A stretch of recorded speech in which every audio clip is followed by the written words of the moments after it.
Hello, good morning. Kwa majina unaweza ukaniita Peacemaker.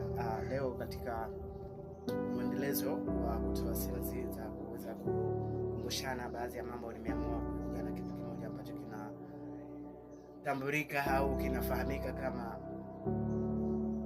nguvu ya kujikubali.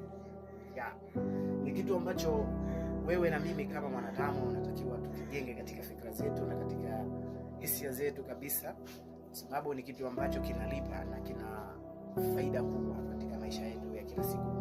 Unapokosa nguvu ya kujiamini na nguvu ya kujikubali, basi ndio inakuwa sababu ya kuanza kujidogosha wewe mwenyewe na kujiona haufai na kuanza kupata ile mindset katika ubongo wako kwamba wewe ni wakufeli siku zote. Kumbe hilo jambo ni baya kabisa. Hutakiwi kujiwekea hiyo hali katika fikra zako wala katika hisia zako, kwa sababu itaenda kukuathiri, hata hautojiamini kufanya lolote, kwa sababu unajiona wewe ni mkosaji, wewe una nguvu. Lakini tambua kabisa kwa kila mwanadamu ana ile nguvu ya asili ambayo inatoka katika uvungo wa nyoyo wako. Pale utakapo decide moyo wako kwamba yes I can do, you can do, na hauwezi kufanya jambo lolote isipokuwa mpaka ulithibitishe katika moyo wako na fikra zako kwamba hili linawezekana na ukaliwekea jitihada, basi litawezekana. Lakini kitendo cha kuanza kuweka mindset katika fikra zako kwamba haiwezekani, mimi sina uwezo huu, hili ni la watu fulani, labda watu waliotokea katika tabaka za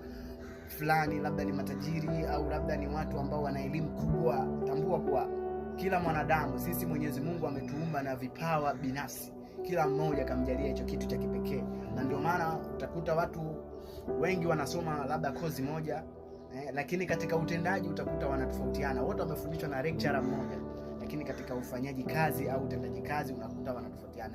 Kuna kutokana na ile passion aliyokuwa nayo mtu, inaweza ikamfanya akawa bora zaidi kuliko mwingine. Kwa hiyo na ili uweze kuwa na passion, kwanza kabisa inabidi ujikubali. Kwa hiyo utakapojikubali, kila kitu kitakwenda vizuri kabisa. Lakini utakapoanza kujiwekea doubt wewe mwenyewe, basi hakuna atakayekubali. Na wanasema hivi, ili uweze kukubalika, kwanza anza kujikubali mwenyewe. Ili uweze kupendwa, jipende, then watu watakupenda.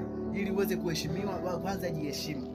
Ili uweze watu kukupa thamani, jipe thamani wewe mwenyewe kwanza. Kwa hiyo thamani yako ipo kwako mwenyewe kwanza.